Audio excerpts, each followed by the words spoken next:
This is the last year for Oklahoma and Texas in the Big 12. There's a lot of conspiracy theorists in the middle part of the country who believe that Texas and Oklahoma may not get a fair shake during Big 12 play, and that's why their win total might be a little bit suspect to bet the over.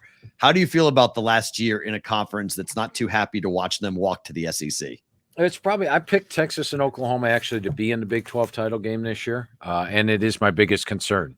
You go back to last year, I think Texas played Oklahoma State, and I think there was some like 13 penalties on Texas, none on Oklahoma State. Have you guys ever seen a game like that before? Yeah, So right. you worry about that. Everybody's going to give their best shot to them. Texas has a tough schedule, but if I'm looking at over-unders between the two, let me delve into Oklahoma. What do you got in Oklahoma at right now? 9.5? 10.5, no? No, That's great.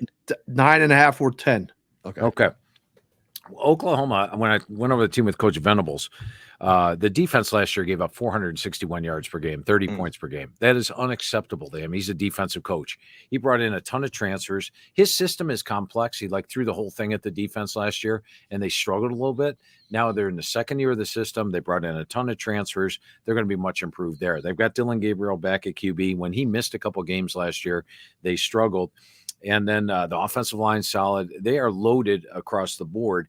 They play a soft schedule in the Big 12, a much easier schedule than Texas does.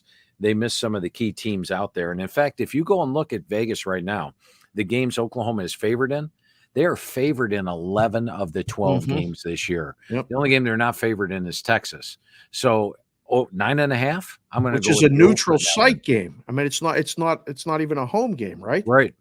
So, yeah. So I like the over more for Oklahoma, but I think Texas is the better team. But Texas actually is the only team in the Big 12. Of the Big 12's top 6 teams, they're the only one that has to play each of the other top 5, showing that the Big 12 is giving them no parting gift. If you're looking for the best schedule in the Big 12, go to Oklahoma State. They actually play 6 teams that were group of 5 teams last year, or non-power 5. They avoid all the big boys practically this year and get Oklahoma at home. So Oklahoma State might be your value play in the Big 12.